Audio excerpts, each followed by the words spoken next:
Welcome to soul journey insight. You are the creator of your life. നമ്മുടെ ജീവിതത്തിൻ്റെ സൃഷ്ടാവ് നമ്മൾ മാത്രമാണ്. പക്ഷേ പലപ്പോഴും നമ്മളല്ല നമ്മളുടെ ജീവിതത്തിനെ നിർമ്മിക്കുന്നത്, അല്ലേ? നാം എന്താണ് ചെയ്യുന്നത്, എന്താണ് ചിന്തിക്കുന്നത്, എങ്ങനെയാണ് പ്രതികരിക്കുന്നത്, ഇതെല്ലാമാണ് നമ്മുടെ ഭാവിയെ തീരുമാനിക്കുന്നത്. ബാഹ്യ സാഹചര്യങ്ങളെ നിയന്ത്രിക്കാൻ നമുക്ക് കഴിയില്ല, പക്ഷെ നമ്മളവയെ എങ്ങനെ കാണുന്നു അതിനെ നിയന്ത്രിക്കാൻ നമുക്ക് കഴിയും അതിനനുസരിച്ച്. അപ്പോൾ നമ്മുടെ ചിന്തകളെയും പ്രവൃത്തികളെയും സൂക്ഷ്മമായി കാണുക. നമുക്ക് നിയന്ത്രിക്കാൻ കഴിയാത്ത ബാഹ്യ സാഹചര്യങ്ങളെ ഓർത്ത് വിഷമിച്ച് പേടിച്ച് അതിന് ടെൻഷൻ അടിച്ചിരുന്നാൽ എപ്പോഴും നമുക്കതിനെ സമയം കാണുകയുള്ളൂ. അപ്പോൾ ഇന്ന് ഇങ്ങനൊരു ഉദ്ദേശം മനസ്സിൽ വെക്കൂ. എൻ്റെ ജീവിതത്തിൻ്റെ പൂർണ്ണമായ ഉത്തരവാദിത്വത്തെ ഞാൻ ഏറ്റെടുക്കുന്നു.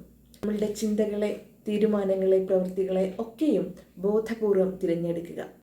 നമുക്ക് ടെൻഷൻ തരുന്ന ബാഹ്യ സാഹചര്യങ്ങളിലേക്ക് കൂടുതൽ ഫോക്കസ് ചെയ്യാതെ നമ്മളിൽ തന്നെ ശ്രദ്ധിക്കുക. Take responsibility of your life.